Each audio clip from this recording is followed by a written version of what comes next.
Before we begin, please be advised. This story delves into themes of mystery, psychological suspense, and unsettling discoveries. Listener discretion is advised. Imagine a world where the very foundations of childhood innocence, the rhymes we hummed without a second thought, the lullabies that soothed us to sleep, are not what they seem.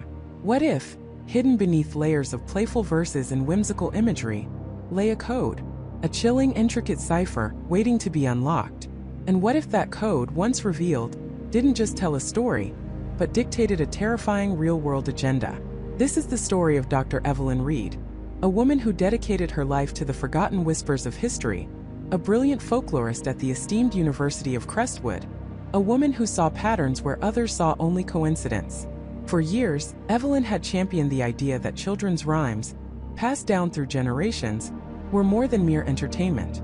They were cultural artifacts, echoes of ancient beliefs, warnings, even historical records, distilled into digestible, memorable forms. Her colleagues often humored her, admiring her passion but dismissing her more radical theories about hidden meanings and forgotten languages embedded within these simple verses. They called it academic eccentricity. Evelyn called it truth waiting to be uncovered. Her current obsession was a particularly obscure collection of rhymes, gathered from various regional American archives, many of which had never seen print beyond faded, brittle manuscripts. One rhyme in particular kept snagging at her subconscious like a burr on a wool sweater. It was called Willow Whisper, a seemingly innocuous verse about a weeping willow tree and a lost child. It was melancholic, yes, but no more so than many other traditional rhymes. Yet Evelyn felt an undeniable pull towards it, a persistent, almost nagging sense that there was something more. Then the news broke. It started subtly, a local story out of Willow Creek, a small sleepy town nestled deep in the Appalachian foothills of West Virginia. A family, the Millers, reported their 6-year-old daughter Lily had gone missing. Not just missing, but vanished from her own backyard in broad daylight. The details were unsettling. No forced entry, no struggle, just a half-eaten sandwich on the picnic table and an open gate. The authorities were baffled. Search parties combed the dense woods but found nothing. No trace. No leads. It was a tragedy, a heartbreaking mystery that played out on local news channels for a few days before fading into the background. Another unsolved case in a world full of them. Evelyn, accustomed to sifting through mountains of data, barely registered it beyond a fleeting moment of sympathy. Her mind was fixed on her research, on the ancient texts and the subtle shifts in language that hinted at deeper narratives. But then, a week later, something arrived that would shatter her academic detachment and plunge her into a nightmare none of her textbooks could have ever prepared her for. It was a package, delivered anonymously to her university office. No return address, no sender's name. Just her name meticulously handwritten on a plain brown wrapper. Inside, nestled amongst layers of tissue paper, was an antique children's book. It was small, leather-bound, its pages yellowed and brittle with age, the smell of dust and forgotten stories clinging to it. The title, embossed in faded gold, simply read, Whispers of the Green Wood. Evelyn, a connoisseur of rare books, immediately recognized its immense age. This wasn't a mass-produced item.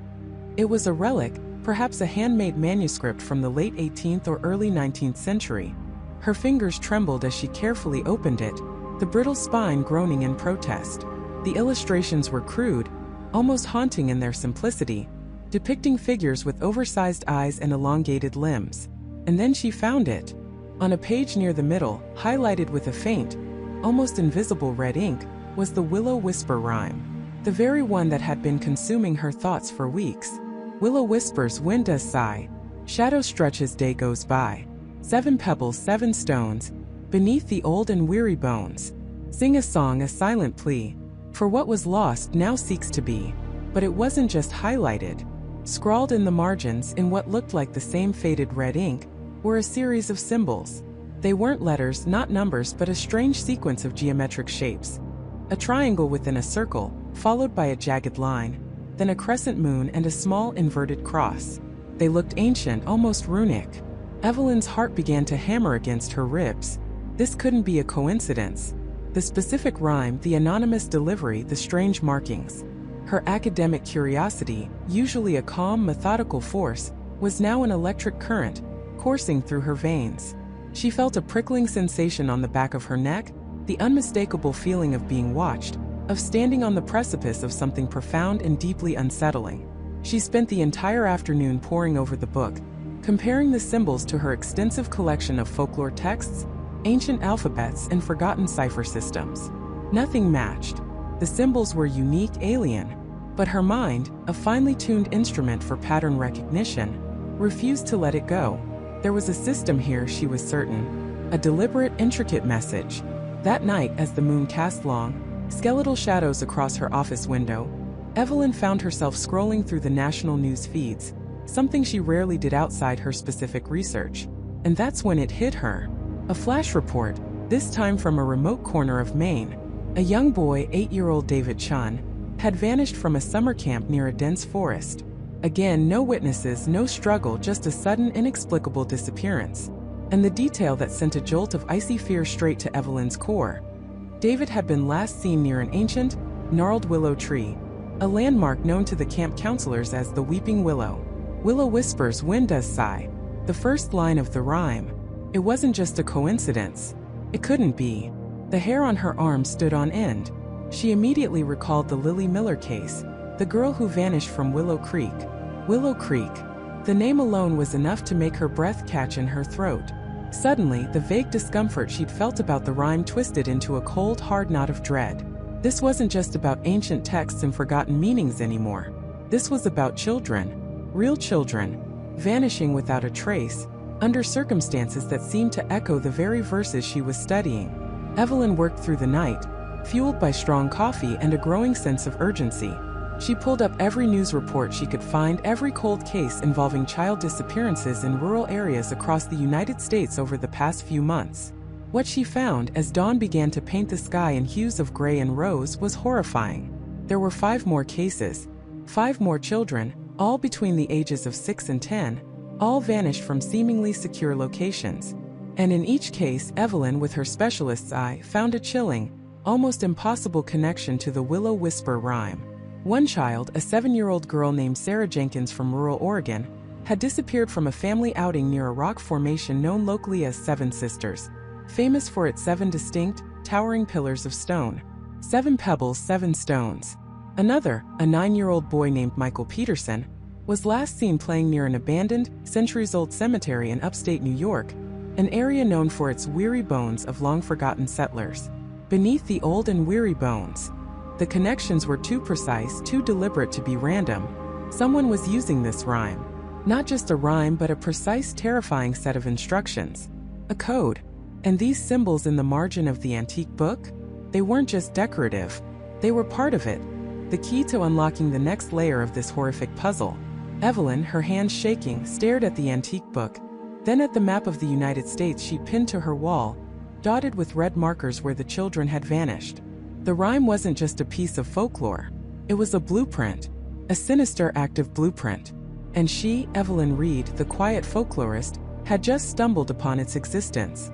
She had, in fact, been sent the very key. The question that clawed at her mind, chilling her to the bone, was why? Why her? And more terrifyingly, what was the next line of the rhyme demanding? What was lost, and what did it now seek to be? The urgency was paramount. Every second she spent trying to decipher this ancient text.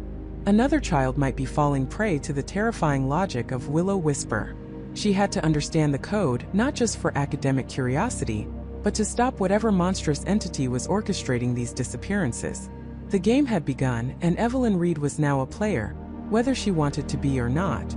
Evelyn Reed stared at the screen, the words of Willow Whisper blurring before her eyes, yet burning into her mind. The game. A chilling, horrific game where children were vanishing, and she, a linguistics professor, was now tangled in its monstrous web. There was no going back. Her office, usually a sanctuary of quiet academia, now felt like a war room. Books on folklore, semiotics, and ancient languages lay open, scattered across her desk. She began methodically to dissect the rhyme. Willow, willow, softly sway, she whispered, typing the words into a search engine. Whisper secrets through the day. Line by line, she searched for origins, variations, anything that deviated from the mundane. But the results were frustratingly consistent. Willow Whisper appeared in various collections of children's rhymes, always attributed to traditional or anonymous. with remarkably little variation in its wording across different regions of the United States. It was a common, innocuous lullaby, sung to generations of children. Too common, too innocuous. This was the problem. If the rhyme was a code, it was hidden in plain sight, camouflaged by its very ubiquity. She needed to look deeper beyond the surface meaning. She pulled up old linguistic databases, searching for archaic meanings of the words. Willow, often associated with melancholy, flexibility, or water. Whisper, secrets, gentle sounds, the unseen. But these were poetic interpretations, not codes. What if it wasn't the words themselves but their absence? Or their arrangement? She printed out the rhyme, then with a red pen started circling. Willow, whisper, sleep, shadow, stone, river. These were the key nouns. Were they markers? Coordinates? She tried mapping letters to numbers, a rudimentary cipher. Equals 1, B equals 2, etc. The resulting strings of numbers were meaningless, a jumble that refused to coalesce into anything coherent. She tried a reverse cipher, a Caesar shift, even a Vigenère cipher she'd studied for a forgotten lecture on cryptography and literature. Nothing. The rhyme mocked her with its simplicity, its innocent cadence. Hours bled into the late afternoon, then evening. Her coffee grew cold, then forgotten. Her phone buzzed occasionally, a world outside her office continuing oblivious to the chilling puzzle consuming her. She ignored it all. She felt a growing, desperate frustration. This wasn't just an academic exercise, it was a race against time. Another child could vanish. Suddenly, a thought pricked at her. She remembered an obscure article she'd read years ago for a seminar on oral traditions. It discussed the unusual persistence of certain nonsensical or repetitive phrases in children's rhymes, sometimes acting as linguistic fossils, preserving remnants of older languages or local dialects. She remembered Professor David Miller. David was a retired linguist, a brilliant, if notoriously eccentric man who had been her mentor during her graduate studies. He specialized in the arcane, the forgotten dialects of the American South, and the curious evolution of children's folklore. If anyone could peer through the veil of Willow Whisper and find something hidden, it was David. She found his number in her old contacts and hesitated. David was a purist. He abhorred anything that smacked of sensationalism. How could she explain that a children's rhyme was linked to disappearances without sounding utterly insane? But she had no choice. The lives of children were at stake. She dialed. It rang several times before a gruff, slightly raspy voice answered. "Miller," he stated, not asked. "Professor Miller, it's Evelyn Reed. I hope I'm not disturbing you." A pause. "Evelyn? Good heavens, it's been years. What brings you out of the academic wilderness? Still chasing those elusive etymologies?" "Something like that, Professor. But this is different. Urgent." She took a deep breath. It involves a series of child disappearances and a children's rhyme. Silence stretched, thick and heavy. She could almost hear his skeptical frown through the phone. "Disappearances? Evelyn, with all due respect, I'm a linguist, not a detective." "I know, Professor. But the rhyme, Willow Whisper, it's been left at the scenes. Or rather, it's been recited. And I believe it's a code. A map perhaps. Or instructions." She quickly, concisely laid out the pattern. The missing children, the consistent rhyme, the strange, almost ritualistic nature of the disappearances. She omitted the more supernatural details, the feeling of an entity, fearing it would push him too far into disbelief. David listened, interjecting with an occasional hum, or indeed. When she finished, there was another long silence. "Willow Whisper," he finally mused. "Yes, a common enough piece. But you say it's linked to these incidents, and you believe it's a code." "I do. Its very simplicity makes it suspicious. It's too clean, too consistent across variations. Almost as if it was preserved rather than naturally evolved. An intriguing hypothesis, Evelyn. Highly unorthodox but intriguing." He sounded less skeptical now, more a scholar presented with an unusual puzzle. "All right. Send me the exact wording you have. All known verses if there are any.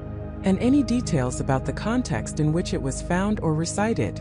She quickly sent him the text, along with a brief, sanitized summary of the police report she'd managed to access through her university connections. Enough to convey the chilling reality without revealing classified details. "I'll need some time, Evelyn. This isn't a crossword puzzle. If it's a code, It's likely deeply embedded in linguistic structure, perhaps even a dialectal cipher. It could be tied to regional folklore, specific geographical markers, or even an archaic system of measurement. Thank you, Professor. Truly. I feel like I'm running out of time. We all are, Evelyn. We all are. His voice softened slightly. Keep me updated on anything you find on your end. Evelyn hung up. A sliver of hope rekindled. David Miller was a formidable mind. If anyone could crack this, it was him. She returned to her desk, feeling a renewed sense of purpose. While David delved into the linguistic intricacies, she needed to approach it from a different angle. The geographical.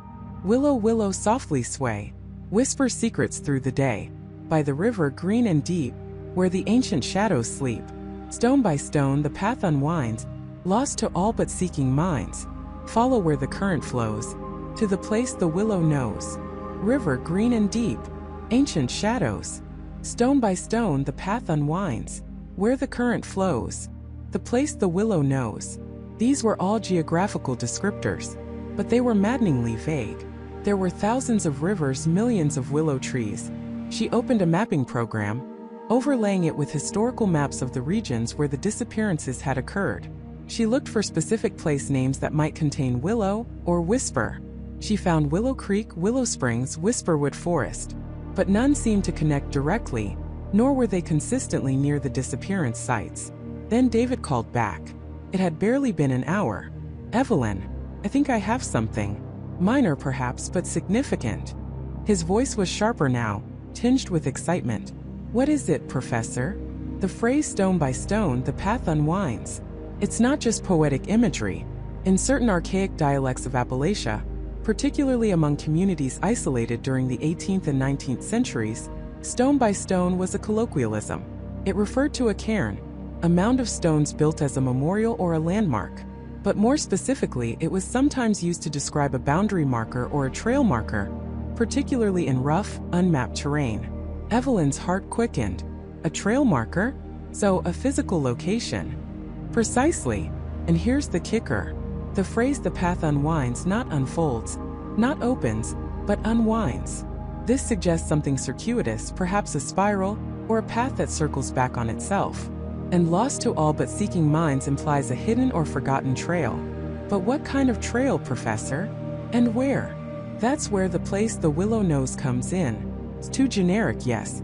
But willow itself, particularly in older American folklore, especially among certain settler groups, sometimes referred not just to the tree, but to specific types of willow. Weeping willows, of course, but also the black willow Salix nigra, which is native to the eastern and central United States, and often grows along riverbanks. Its wood was used for specific purposes, even for rudimentary markers. So we're looking for a forgotten trail, marked by cairns near black willow trees by a river. Evelyn summarized, her mind racing. Or, more accurately, a place known for such things. A historical site, perhaps. A forgotten settlement. A place where a black willow might have stood as a significant landmark. David continued, I did a quick search. There's an old, largely forgotten legend from the early 19th century, originating in a remote part of West Virginia. It speaks of a whispering willow trail, a path through a deep ravine, said to be marked by ancient stone cairns. It was supposedly a shortcut used by early settlers, but also rumored to be a place where travelers would mysteriously disappear. The trail itself was said to lead to a forgotten river bend, where an exceptionally old and massive black willow tree stood. Evelyn felt a shiver trace its way down her spine. Whispering Willow Trail. This was too specific to be a coincidence. West Virginia, you said? Yes. Near the border with Pennsylvania, actually. A region that was fiercely wild back then. The legend faded, of course, as roads improved. But the rhyme's imagery, ancient shadows sleep, river green and deep, stone by stone. It all fits the description of this forgotten trail and its accompanying folklore. Professor, you've given me something concrete. Don't thank me yet, Evelyn. This is just a theory. A linguistic ghost. But if this entity is truly using this rhyme as a code, it's a sophisticated one, drawing on deep-seated regional lore. She thanked him profusely, her mind already pivoting. West Virginia. A forgotten trail. Ancient cairns. A massive black willow. This wasn't just a puzzle anymore. It was a destination. The game had not just begun. It was leading her somewhere, into the heart of the mystery. The chilling reality was that the code wasn't just a pattern of words. It was a map to a place where children vanished, a place where the monstrous entity likely resided. She had to go there. She had to follow the path the rhyme unwound. The sheer audacity of her plan sent a shiver down her spine, but the image of those missing children, of Michael, fueled a fire she hadn't known she possessed. She wouldn't just sit and wait, paralyzed by fear. She had to move, had to act. Back in her small apartment, the chaotic notes and maps spread across her kitchen table seemed to mock her with their complexity. Jessica meticulously cross-referenced the rhyme's verses with local maps, historical records, and even old folklore she dug up from the city library's archives. The first line, "Where the willow weeps by the old stone wall," was a common enough phrase, found in countless old poems and songs. But combined with the next, "And the children play near the silent fall," it began to point to a specific, almost forgotten park on the outskirts of town, Willow Creek Park. Its central feature, according to faded aerial photographs and crumbling historical documents, was a small man-made waterfall, now mostly dry, surrounded by a crumbling stone wall.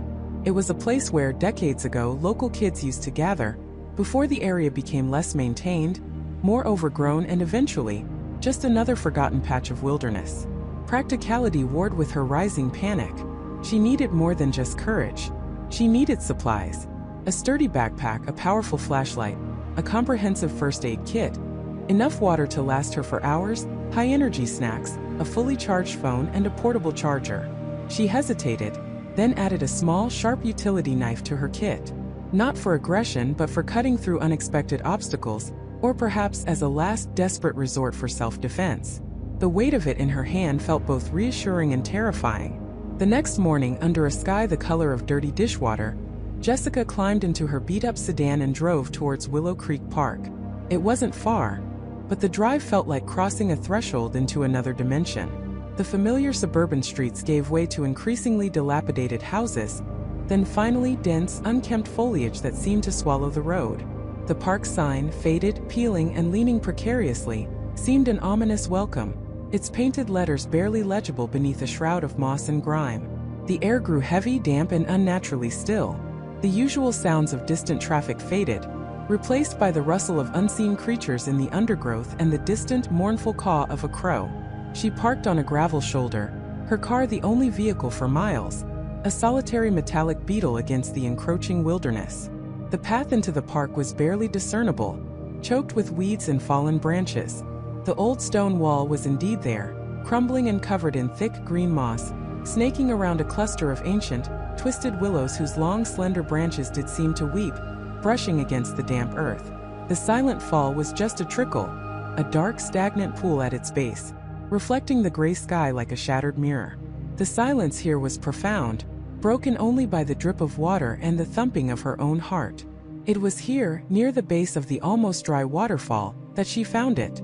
Not a child, not a monster, but something else entirely. Tucked beneath a gnarled root of a willow, half buried in the mud, was a small wooden bird carved from what looked like oak. It was painted a bright, almost luminous red, but the paint was chipped and faded, its once vibrant color muted by time and exposure.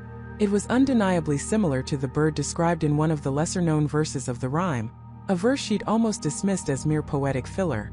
"Little red bird, fly so high, to the place where secrets lie." Her breath hitched in her throat. This wasn't a coincidence. This was a deliberate marker. Someone or something had placed it there. A cold dread seeped into her bones, but it was accompanied by a surge of grim validation. She was on the right track. The rhyme was not just a collection of eerie verses. It was an instruction manual. The rhyme continued.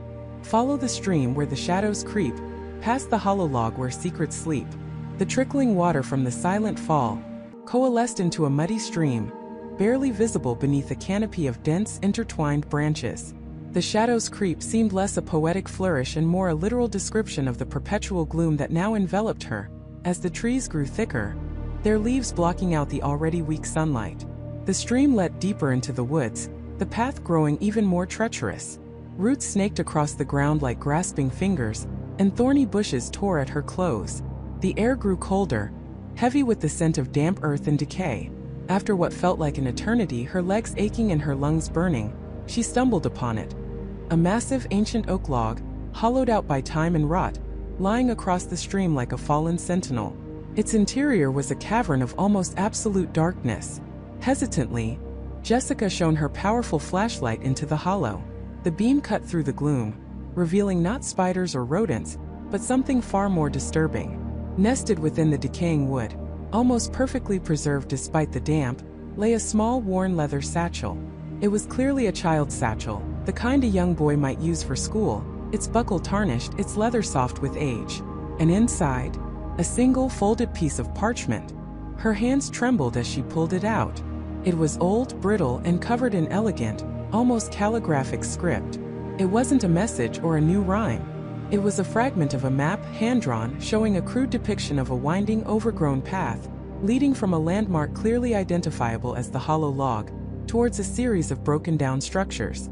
And scrawled at the bottom in a different hand, a child's unsteady script, were just 3 words. "He waits there." The blood drained from Jessica's face. He waits there. Not it waits, but he. This wasn't just some abstract entity, some folkloric monster. This was a person. A person who was luring children, using the very verses she had been studying. The monstrous entity wasn't a creature from a nightmare. It was a human monster, far more terrifying in its reality. The realization was both horrifying and clarifying. The rhyme wasn't just a map to a place. It was a psychological trap, designed by someone with a deep, twisted understanding of childhood fears and innocence. The hand-drawn map fragment pointed to the next verse of the rhyme. "Beyond the ruins where the wild vines grow, to the house where no one goes." The broken-down structures on the map clearly corresponded to the ruins. The path, though faint, was now explicitly marked, a thin, almost invisible trail leading further into the deepening gloom. A primal urge screamed at her to turn back, to run, to call the police. But who would believe her? A children's rhyme, a wooden bird, a map in a hollow log, and the chilling words scrawled by a missing child? They'd think she was delusional or worse, involved. No, she was too deep now. And Michael's face flashed in her mind, a ghost of innocence. She had to keep going. She had to find out who he was, and what he was doing to these children. The path widened slightly, leading away from the dense woods into an area of even greater desolation. Through a tangle of thorny bushes and dying trees, she saw them, the ruins. Not just one structure, but several skeletal remains of what might have once been a small, isolated settlement, now reclaimed by nature. And beyond them, half hidden by a curtain of wild, aggressive vines that climbed like grasping claws, stood a single looming silhouette. A house. Dark windows like empty eyes stared back at her from the gloom, reflecting nothing but the gray, dead light of the afternoon. The house where no one goes. Her heart hammered against her ribs, a frantic drumbeat against the silence. She had reached the next point on the map. But what waited inside? The rusty hinges groaned in protest as Sarah pushed the front door inward. A wave of cold, stagnant air, heavy with the scent of dust, decay, and something faintly metallic, washed over her. The sound echoed through the cavernous silence of the house, a chilling invitation into the unknown. Inside, shadows clung to every corner, making it difficult to discern shapes or distances. The afternoon light, already weak, struggled to penetrate the grime-coated windows, casting long, distorted fingers across the peeling wallpaper and warped floorboards. She stepped across the threshold, her hiking boots crunching on fallen plaster and what felt like shattered glass. The door swung shut behind her with a soft thud, plunging the entrance hall into near darkness. Her heart leaped into her throat, a sudden irrational fear that she was now trapped. She fumbled for her phone, switching on its flashlight. The beam cut through the gloom, illuminating a grand, sweeping staircase that dominated the hall, its wooden banister broken in places, its steps littered with debris. To her left, an archway led into what looked like a formal living room, shrouded in white dust sheets that made the furniture beneath look like ghostly figures. To her right, another door stood ajar, revealing a glimpse of a dining area. The silence was oppressive, broken only by the frantic beat of her own pulse and the soft scuffle of something unseen in the walls. Sarah moved cautiously, her senses on high alert, every creak of the floorboards beneath her feet sounding like a gunshot. The air was thick with the dust of decades, making her nose itch. She started in the living room, pulling back one of the dust sheets. A heavy mahogany table, scarred and neglected, stood beneath. A thin layer of dust covered everything, undisturbed for years.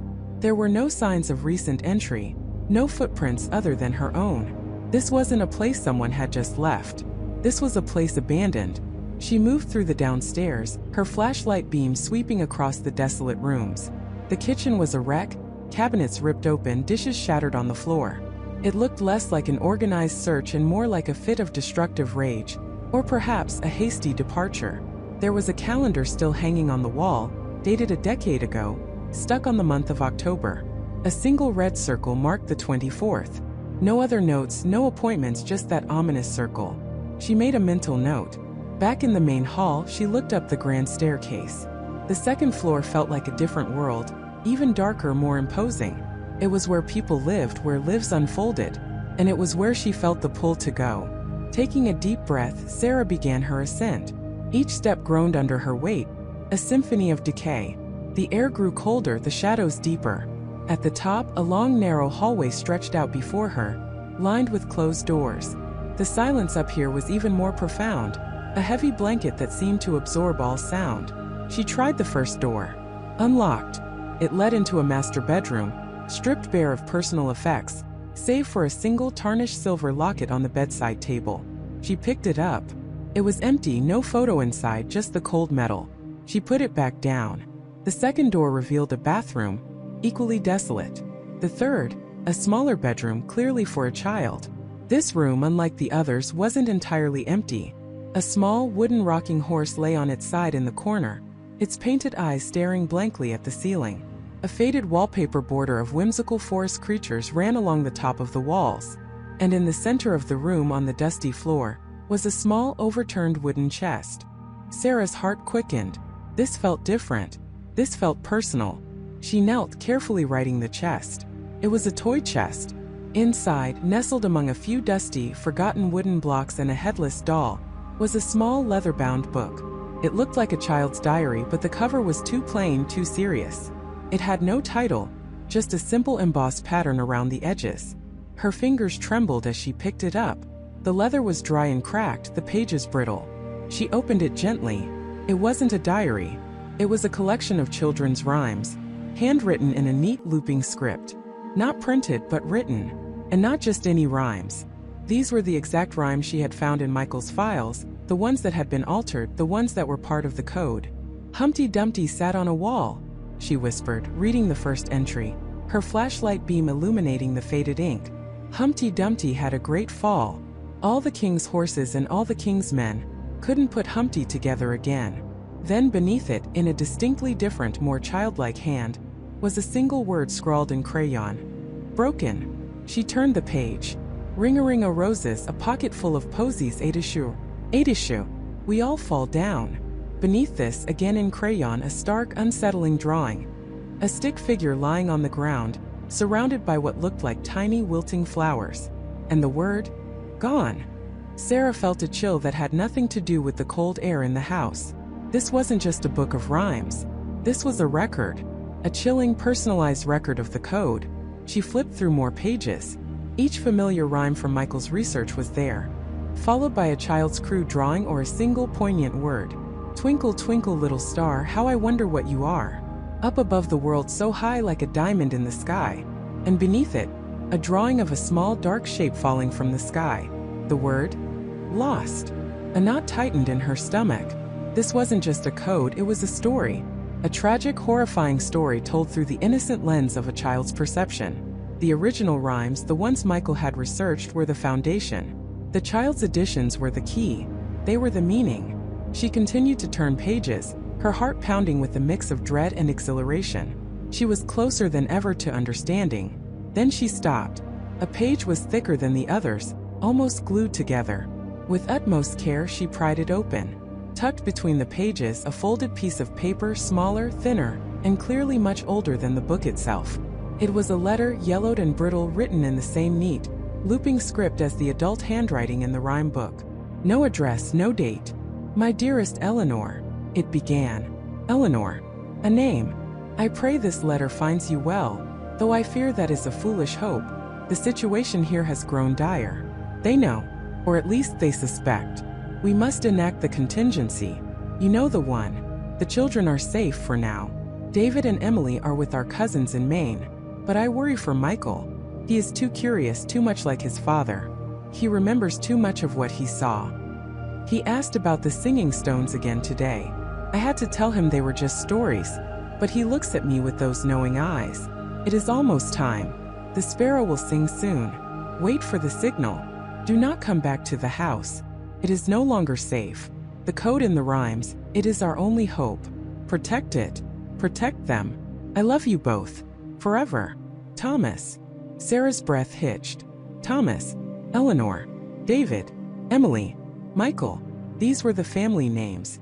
The family connected to the house. And the Michael mention, could it be her Michael? The man who had started all this? The timing felt right. The house had been abandoned a decade ago. Michael had been a child then. And the reference to singing stones. It clicked. That was the phrase Michael had been obsessed with. The one he'd mentioned in the fragmented notes she'd found. But the letter raised more questions than it answered. They know. Who were they? The sparrow will sing soon. What did that mean? A signal? Person? And the most chilling line. Do not come back to the house. It is no longer safe. She was in the house. The house that was no longer safe. A sudden sharp creak from the floorboards directly above her head shattered the silence. It wasn't the groan of an old house settling. It was too distinct, too heavy. Sarah froze, her flashlight beam still fixed on the letter in her hands. Her blood ran cold. She wasn't alone. Every fiber of her being screamed at her to run, to flee this house of ghosts and secrets. But the letter, the rhymes, the connection to Michael. She couldn't leave. Not yet. She had found a crucial piece of the puzzle. A direct link from the past to Michael's present. This Thomas, this Eleanor, they were the original architects of the code. The ones who had hidden the truth in plain sight, using their children's innocent rhymes as a shield. The creak came again, closer this time, followed by a faint dragging sound. It was coming from the attic. Sarah swallowed hard, her mouth suddenly dry. Her eyes scanned the small child's room, searching for an escape, a weapon, anything. But there was nothing. Just dust, shadows, and the overwhelming sense of being watched. She clutched the letter and the rhyme book tightly, scrambling to her feet. The stairs to the attic were likely hidden, perhaps in the master bedroom, or even in the kitchen. But she knew with a certainty that chilled her to the bone, that whatever was up there, it wasn't friendly. It wasn't the wind. It was intelligent. It was searching. And then from the hallway outside the child's room, a floorboard groaned. Not above her this time. On the same floor. Just outside the door. Someone or something was in the hallway, and it was moving towards her. The metallic scent in the air, faint before, now seemed stronger, sharper. The house where no one goes. Except now it seemed someone else was here. And they knew she was. Her heart hammered against her ribs, a frantic drum in the suffocating silence. The metallic scent, coppery and acrid, like old blood mixed with something industrial, clawed at her throat. It was definitely closer now. An almost palpable presence seeping under the door, chilling the air around her. She didn't wait. Every instinct screamed at her to move, to hide. The study was a mausoleum of forgotten knowledge, heavy with the scent of aged paper and dust. To her left, a towering oak bookshelf, laden with crumbling volumes, stretched almost to the ceiling. It offered a potential sanctuary. With a surge of adrenaline, Jessica darted behind it, squeezing into the narrow space between the dusty wood and the wall. The move was clumsy, sending a small cascade of plaster dust down on her head, but she held her breath, pressing herself flat, trying to become invisible. The footsteps in the hallway grew louder, a heavy, deliberate tread that seemed to shake the very foundations of the old house. It wasn't the tentative exploration of someone lost, but the purposeful march of someone who knew exactly where they were going. Someone who knew she was here. A cold dread seeped into her bones, far deeper than the fear of being caught. This was the fear of being found. A long, agonizing moment stretched, punctuated only by the frantic rhythm of her own pulse in her ears. The footsteps paused right outside the study door. Jessica squeezed her eyes shut, then forced them open, straining to hear, to see, to understand. She could feel the vibrations through the ancient floorboards, a subtle thrumming that spoke of immense presence. A low guttural sound like a stifled cough or a clearing of a throat echoed faintly. Then slowly, agonizingly, the door creaked open. Jessica peered through a hairline crack in the bookshelf, her vision obscured by the gloom and the sheer terror seizing her. A sliver of shadow stretched across the dusty floorboards of the study, followed by a heavy dark form that moved with an unnerving economy of motion. It wasn't a casual entry. This person or thing was searching. Their head slowly panned across the room, taking in every detail, every forgotten corner. She couldn't make out distinct features, only the imposing silhouette, draped in what looked like heavy dark fabric. A glint of dull metal, perhaps a buckle or a tool, caught the faint light filtering through the grime-caked windows, disappearing as quickly as it appeared. The metallic scent intensified, almost overwhelming, clinging to the air around the intruder like a second skin. It was them, the source of the chilling aroma. The intruder moved deeper into the room, their gaze sweeping over the desk, the empty fireplace, the very bookshelf Jessica was hiding behind. She could hear the soft scuff of their boots on the dusty floor, each sound a hammer blow against her tightly wound nerves. They weren't just looking for a person, they were searching for something specific. Their movements were methodical, almost ritualistic. They paused at the large, ornate globe in the corner, running a gloved hand over its surface, then moved to a stack of old maps. Jessica held her breath until her lungs burned, convinced her pounding heart would betray her. She felt like a mouse trapped in the walls, listening to the predator stalk through its home. The proximity was suffocating. She could almost feel the shift in air as they passed just a few feet from her hiding spot. As the intruder moved past the bookshelf, their back momentarily to her, a faint, almost imperceptible creak came from directly beneath her feet. Her heart leaped. In her haste to hide, she had shifted a loose floorboard. Panic flared, but then, as the intruder continued their slow sweep of the room, she realized they hadn't heard it yet. But the loose board had done something else. It had slightly dislodged, creating a tiny gap. Peering down into the darkness, her fingers, numb with terror, brushed against something small and hard nestled within the joists beneath the floor. It wasn't dust or debris. It was an object. The intruder was now at the far end of the room, examining the wall behind a broken chaise lounge. This was her chance. With excruciating slowness, Jessica lowered her hand, her fingers trembling as they fumbled in the narrow crevice. Her fingertips closed around a smooth, cool object. It was small, roughly the size and shape of a robin's egg, but heavier, denser. Just as she retrieved it, the intruder let out another low, almost imperceptible sound, a soft hum that sent shivers down Jessica's spine. They seemed to be moving back towards the door, their search apparently fruitless in this room. The heavy footsteps receded, the metallic scent slowly fading, leaving behind only the lingering ghost of its menace. The study door creaked shut once more, sealing Jessica in the oppressive silence. She didn't move for another 5 minutes, her body still rigid with fear, listening intently for any return. Only when the house settled back into its deep, dusty quiet did she dare to uncurl her cramped limbs. Her muscles screamed in protest. She slowly emerged from behind the bookshelf, her legs unsteady, her breath still ragged. Her gaze fell immediately to the object clutched in her hand. It was an egg carved from dark, polished wood, incredibly smooth to the touch, with a faint, almost oily sheen. It felt ancient, imbued with a strange, quiet power. Turning it over in her palm, she noticed a faint indentation, a tiny, almost invisible carving on its surface. It was a single word, etched with exquisite precision. Echo. The word resonated in her mind, a cold whisper. Echo. Like the nursery rhymes repeating through generations, their hidden meanings bouncing off the walls of time. Like the whisper she'd felt in this very house, the echoes of a past she was just beginning to uncover. The wooden egg felt significant, a tangible piece of the puzzle, confirming that her instincts had been right all along. This wasn't just a forgotten house. It was a repository of secrets, a place where the code was not only hidden but actively protected. And someone else knew. Someone dangerous. The realization hit her with the force of a physical blow. The intruder wasn't some random vandal. They were searching for something specific, something tied to the very mystery she was unraveling. The metallic scent, the methodical search, the unnerving silence. It all pointed to a calculated, deliberate hunt. Was this egg what they were looking for? Had she just taken it from under their nose? A new layer of fear settled over her, chilling her to the bone. She wasn't just an explorer anymore.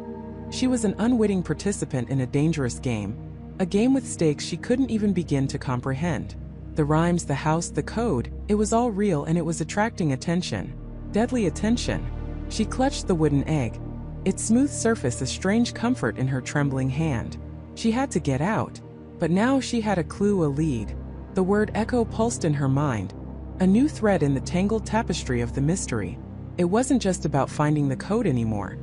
It was about understanding who else knew it, and what they were willing to do to keep it hidden, or to claim it for themselves. She was no longer alone in this house, and the thought was far more terrifying than any ghost. The chilling realization settled over Emily like a shroud, heavier than any dust in the attic. This wasn't a game of academic discovery anymore. This was real, tangible danger. Her heart hammered against her ribs, a frantic drumbeat in the sudden, oppressive silence. Every ancient floorboard creaked. Every whisper of wind outside sounded like a footfall, a breath, a presence.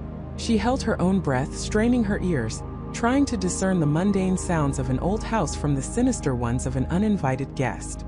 She was still in the attic, surrounded by the remnants of a forgotten life, and suddenly, it felt less like a sanctuary and more like a carefully laid trap. The single bulb hanging precariously from the ceiling cast long, dancing shadows, making inanimate objects seem to shift and sway. Her eyes darted from the stacks of books to the antique dolls, to the dark corners where shadows converged. She had to move, but where? Downstairs, where the intruder likely was. Or stay put, hoping they wouldn't think to look up here? Her instincts screamed at her to flee, but her mind, ever analytical, demanded caution.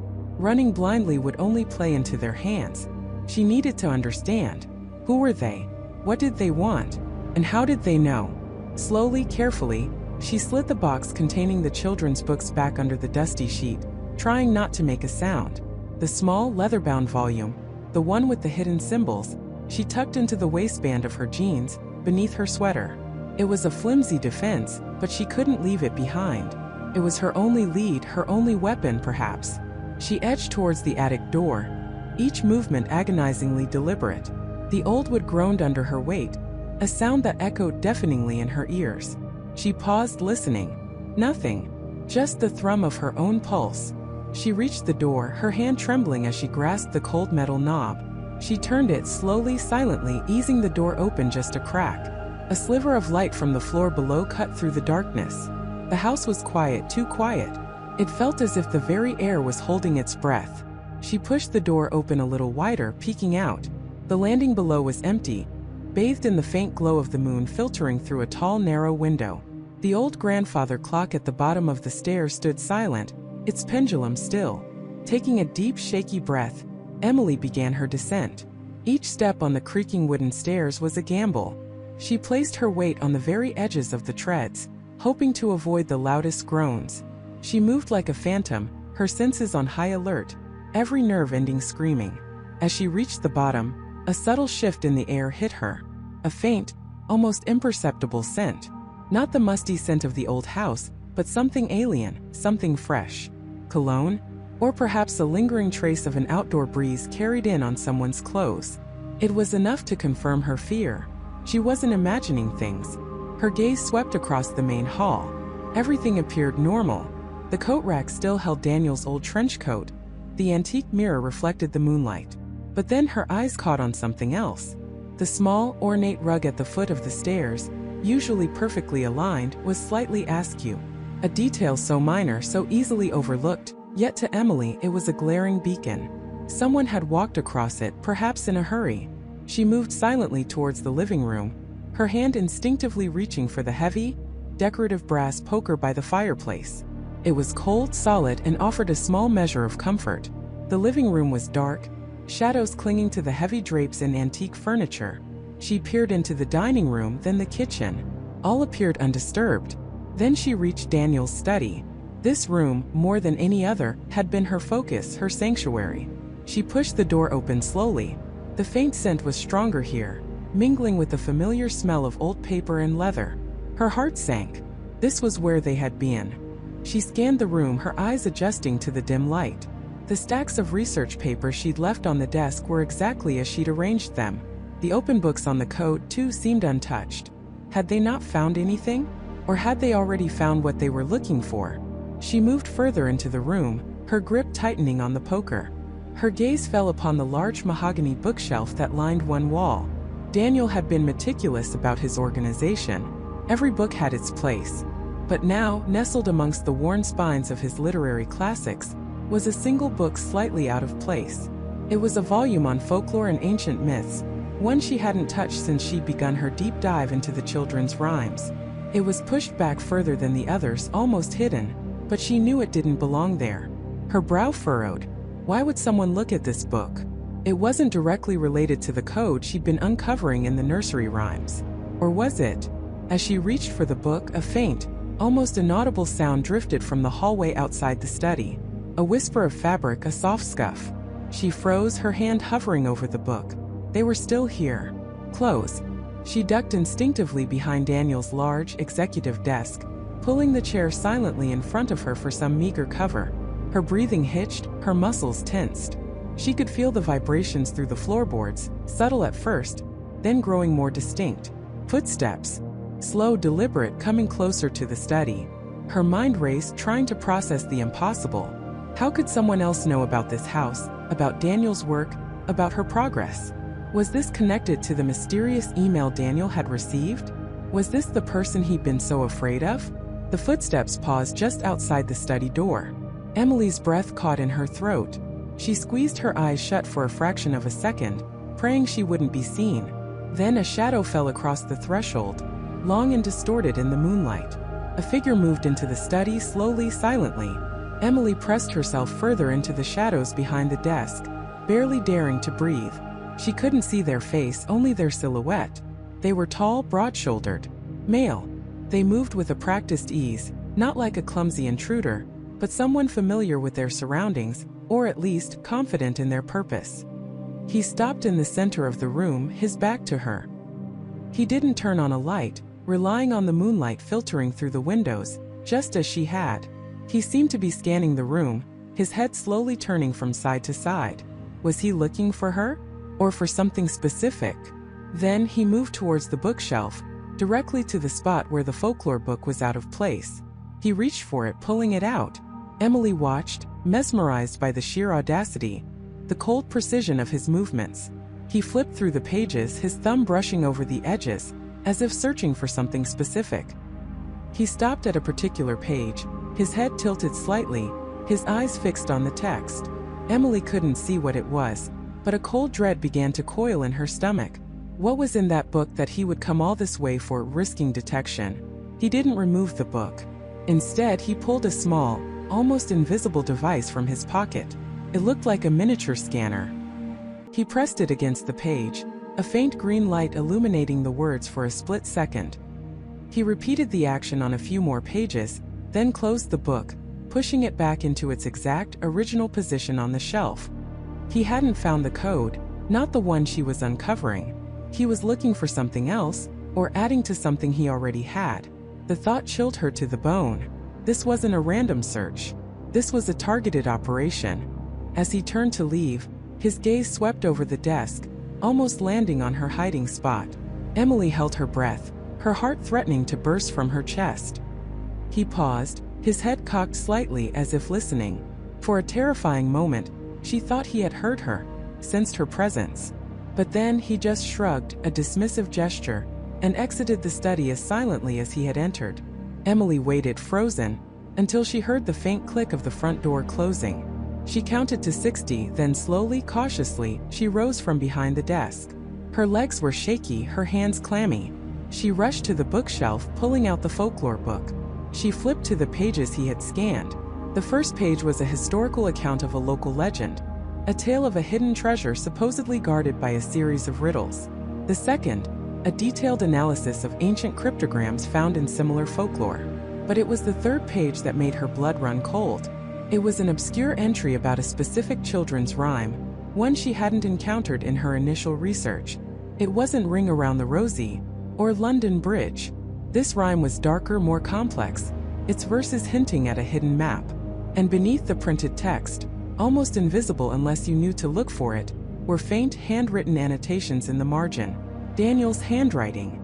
And next to one specific line, a small, intricate symbol she recognized immediately. It was one of the symbols from the leather-bound book, the one she'd found in the attic. The intruder hadn't just been looking for information. He was adding to his own cache. He had found something new, something Daniel had hidden in plain sight, something that connected the folklore to the very rhymes Emily was dissecting. He was building his own version of the code, or perhaps completing one that had been started long ago. And then another realization hit her, one that made her stomach clench with absolute terror. The annotations, the symbol, Daniel had put them there. He had written them after he had acquired this book, which meant he had already been deep into this research, perhaps even before he started sending her those cryptic emails. He had known the danger. He had known them. The intruder wasn't just following her trail. He was following Daniel's, and he was dangerously close to catching up. Emily was no longer just deciphering a puzzle. She was now entangled in a deadly race, not just against time, but against a ruthless, unseen enemy who was not only aware of the code but actively seeking to exploit it. And now she knew for certain this person, this shadowy figure, knew she was in the house. He hadn't just scanned pages. He had left the book slightly disturbed for her to find. A message. A challenge. He knew she would find it, and he wanted her to know he was watching. The game was no longer confined to dusty books and whispered rhymes. It had spilled out into the cold, terrifying reality of the present. The cold, terrifying reality of the present hit Emily like a physical blow. The game wasn't just a puzzle anymore.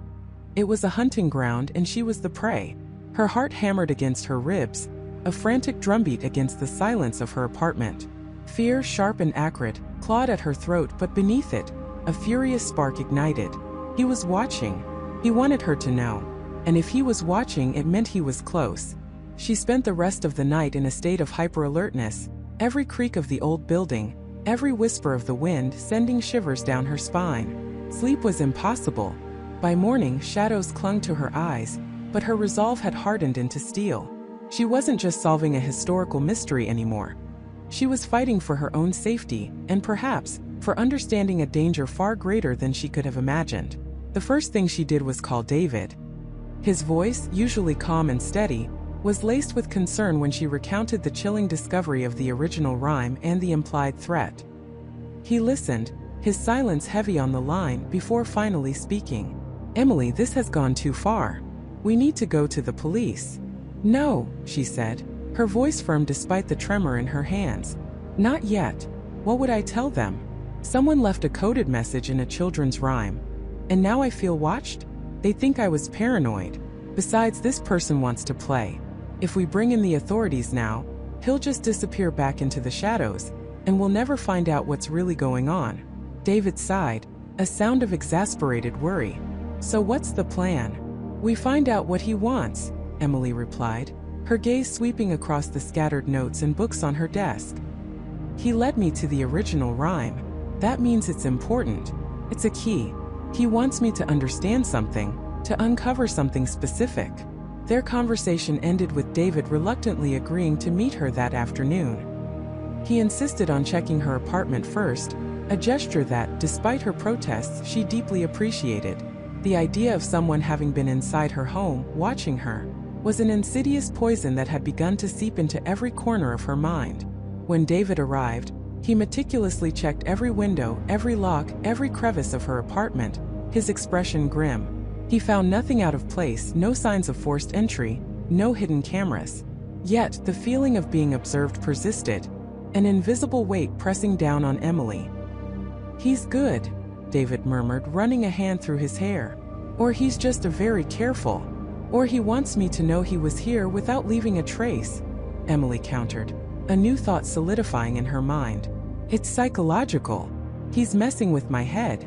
They spent hours poring over the original rhyme, the one Emily had found tucked into the antique copy of Mother Goose. Its seemingly innocent verses now felt laced with menace, a sinister undercurrent that had been hidden in plain sight. Little bird, where do you roam? From the garden to the gate, then back to your home. A secret you keep deep under the stone. Asterisk, where whispers of old are never alone. Asterisk, under the stone," David mused, tracing the words with his finger. Could it be literal? A gravestone? A specific stone in the orphanage garden? Emily shook her head. "It feels like a misdirection. The rhymes are never that straightforward. What if stone refers to something else? A cornerstone? A foundation? Or a family name? They cross-referenced the rhyme with everything they knew about the orphanage, its founders, and the local history. Nothing directly jumped out. The afternoon bled into evening, and frustration began to mount. Just as Emily was about to suggest a break, a soft, almost imperceptible scratching sound came from her front door. Both of them froze, their eyes locking. The sound came again, a delicate rhythmic tap. David, ever cautious, moved silently towards the door, peering through the peephole. He then looked back at Emily, his brow furrowed. There's nothing there. But Emily's gaze had fallen to the floor just outside the door frame. There, nestled against the weathered wood, was a single antique children's wooden block. It was the kind used for building, smooth and worn from countless small hands. On one side, crudely carved, was the letter M. On the opposite side, almost invisible unless you knew to look, was a tiny, almost microscopic inscription. Emily picked it up, her fingers trembling as she brought it closer. The inscription was a continuation of the rhyme, written in a hand that was eerily familiar. The same precise, almost flourish-free script from the original rhyme she'd found. The master's design etched in the wall, where shadows take form and secrets enthrall. Seek where them marks the place of the fall. Asterisk hidden from sight, beyond the grand hall. Asterisk, the letter M on the block. Them in the rhyme. It was a direct, terrifying breadcrumb. The watcher wasn't just observing. He was actively guiding her, pushing her deeper into his twisted game. Master's design, David repeated, reading over her shoulder. And M marks the place of the fall. This is a direct instruction, Emily. It's leading us back to the orphanage. Beyond the grand hall, Emily whispered, her mind already racing through the layout of the old building. The grand hall was the main entrance, a large echoing space that led to the classrooms and dormitories. There was a small dusty storage room off a rarely used corridor, just past the hall on the left. We barely looked in there. It was full of old broken furniture. A new wave of dread washed over her. This wasn't just a clue. It was a test of her courage. He wanted her to go back, to walk into his trap, or perhaps to discover something he desperately wanted her to find. They drove to the orphanage under the cover of a moonless night, the old building looming against the sky, a dark, silent sentinel. This time, the sense of foreboding was palpable. Every shadow seemed to shift. Every gust of wind sounded like a whispered warning. David insisted on bringing a flashlight and a small crowbar, just in case. Emily carried the wooden block, its smooth surface feeling oddly warm in her clenched hand. They slipped inside through the same broken window they'd used before, the glass crunching under their feet like shattered bones. The air within was colder, heavier, filled with the scent of dust and decay. The grand hall stretched before them, a cavernous space that amplified the sound of their own breathing. Following the rhyme's instruction, they moved past the hall, turning left down a narrow corridor that led to the forgotten parts of the orphanage. Emily remembered the storage room vividly, a place of forgotten things, a repository of broken dreams. The door was ajar, hanging precariously on a single rusted hinge. David pushed it open further, revealing a chaotic jumble of overturned chairs, broken toys, and cobweb-draped boxes. A single grimy window looked out onto an overgrown patch of weeds. "Where's the M?" David asked, sweeping his flashlight beam across the cluttered room. Emily's eyes narrowed, searching the walls. "Etched in the wall," the rhyme had said. She scanned the peeling wallpaper, the cracked plaster. Then she saw it. Near the back wall, behind a stack of splintered wooden crates, a patch of plaster had fallen away, revealing the rough brickwork beneath. And there, etched crudely into one of the bricks, was a faded, almost indistinguishable M. "There," she breathed, pointing. David moved the crates aside, revealing the marked brick. He ran his hand over it, then pressed gently. Nothing. He tried again, pushing harder. Still nothing. Emily, remembering the subtle mechanisms of the previous clues, examined the surrounding bricks. Them wasn't just etched. It was slightly raised, almost imperceptibly so. She pressed it, and then with a soft click, a section of the wall beside it gave way, revealing a shallow, dark recess. Her heart leaped into her throat. This was it. David shone his flashlight into the newly revealed compartment. It was small, barely large enough for a few items, but what they saw within sent a chill straight to their bones. There wasn't a treasure chest. There wasn't a lost will. Instead, Nestled carefully within the dusty hollow were 3 items. First, a small leather-bound book, its cover plain and unassuming. When Emily opened it, she found it wasn't a diary, but a collection of handwritten children's rhymes, vastly different from the published ones. These were darker, more unsettling, filled with verses that spoke of obedience, conformity, and the silencing of dissent. One rhyme in particular detailed a child's disappearance after exhibiting undesirable traits. Second, beneath the book was a ledger. It was disguised as an innocuous children's activity book, filled with drawings and simple puzzles. But when Emily flipped through its pages, her blood ran cold. Interspersed with the childish scribbles were meticulous entries, detailing observations on specific children, linking their names to traits like defiance, imagination, compliance, and even malleability. It wasn't just a record, it was a chilling assessment, a blueprint for psychological manipulation. Some entries were marked with an ominous S, success, or F, failure, followed by a cryptic note about their reintegration or removal. Finally, tucked beneath the ledger was a faded sepia-toned photograph. It depicted Elias Thorne, the orphanage's founder, standing stiffly with a small group of children.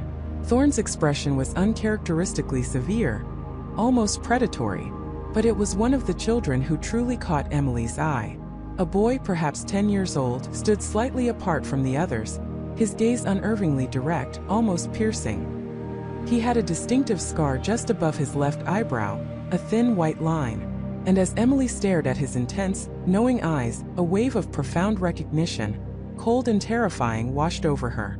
The boy in the photograph bore an undeniable, unsettling resemblance to Michael, the archivist.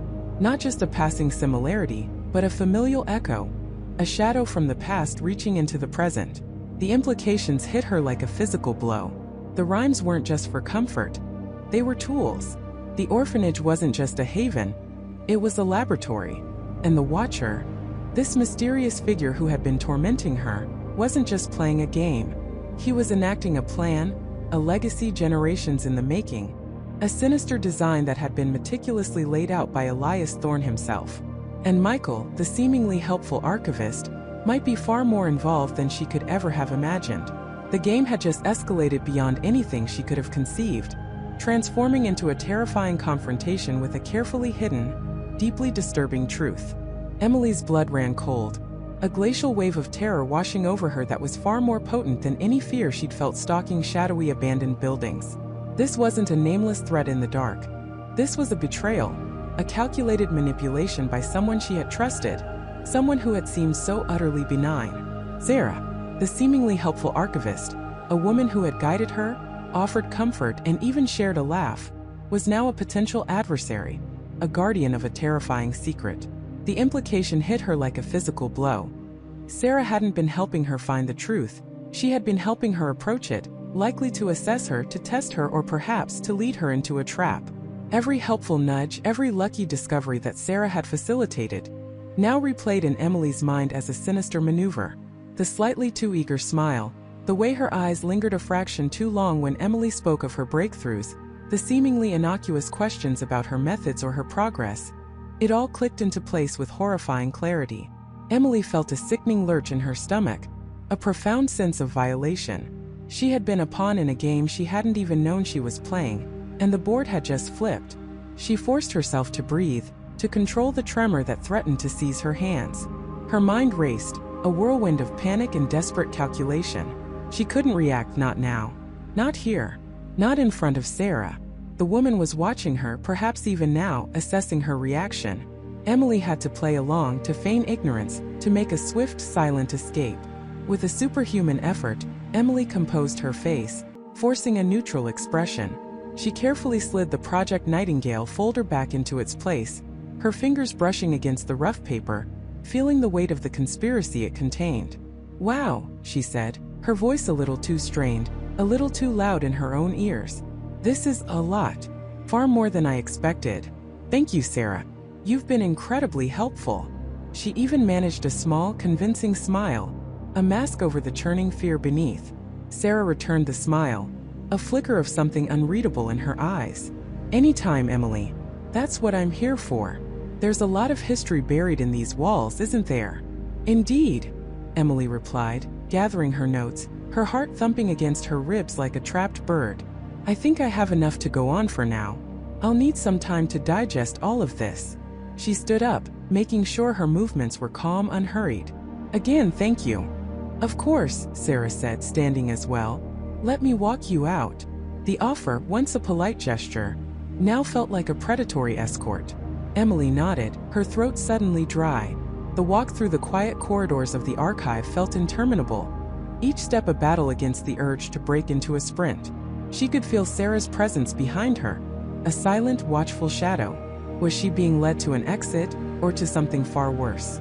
The suspense was agonizing, every rustle of paper, every distant creak, amplified into a potential threat. Finally, they reached the main entrance. The sunlight, usually a welcome sight, now felt harsh and exposing. Emily offered another tight smile. I'll be in touch if anything else comes up. Please do, Sarah said, her voice smooth, almost purring. And be careful, Emily. Some truths are best left undisturbed. The words, delivered with a seemingly concerned expression, now sounded like a chilling warning, a veiled threat. Emily didn't respond, merely offered a curt nod before stepping out into the bustling city street. She resisted the urge to look back, to see if Sarah was watching. She walked quickly, her pace accelerating with every block, until she was practically running. She didn't know where she was going, only that she needed to put as much distance between herself and the archives as possible. Once she reached a crowded park, she finally allowed herself to stop, leaning against a large oak tree, gasping for breath. Her mind was a chaotic mess of fear, anger, and a desperate need for answers. She pulled out her phone, her fingers trembling as she dialed David's number. It rang and then went to voicemail. She tried again. Same result. A fresh wave of panic washed over her. Was he okay? Had he also been targeted? Or was he simply busy, oblivious to the storm that had just broken around her? She found a secluded bench and sank onto it, pulling out her notes, her mind racing to connect the dots. Project Nightingale. The name echoed in her head, now imbued with a sinister significance. It wasn't just an administrative file, it was the key, and Sarah, the archivist, was its gatekeeper or perhaps its enforcer. Emily reviewed everything she had. The decoded rhymes, the specific locations they pointed to, the newspaper clippings about the orphanage, the disappearances, the strange circumstances, and now the existence of Project Nightingale, a clandestine operation tied directly to that very orphanage. She remembered Sarah's seemingly innocent questions. How did you get interested in the orphanage? Are you making any progress with those old rhymes? Did you find anything particularly interesting in the orphanage records? Each question was a probe, a way for Sarah to gauge Emily's proximity to the truth, to understand how much she knew, or how much she could know. Sarah hadn't been helping her. She had been monitoring her. A chilling thought struck Emily. What if the orphanage itself wasn't just a location but a facility? What if the children weren't just victims but subjects? The rhymes, the code, what if they weren't just a historical record but a warning? A desperate attempt by someone inside to expose what was happening? She pulled out the crumpled piece of paper with the last rhyme fragment she had decoded, the one that had led her directly to the archives. Asterisk, whispers of doves in silent halls. Asterisk, where ancient knowledge softly calls. Asterisk, seek the keeper of faded lore. Asterisk, behind the lion's gentle roar. Seek the keeper of faded lore. Sarah. Behind the lion's gentle roar. The lion statue outside the main city archives. It was all so clear now, so perfectly engineered. But was there another layer? A message hidden within the message? A warning about the keeper? Emily reread the lines, her eyes scanning for any subtle anomaly, any word out of place. Whispers of doves in silent halls. Doves? Nightingale. Project Nightingale. It was right there, staring her in the face. The rhyme wasn't just leading her to the archives.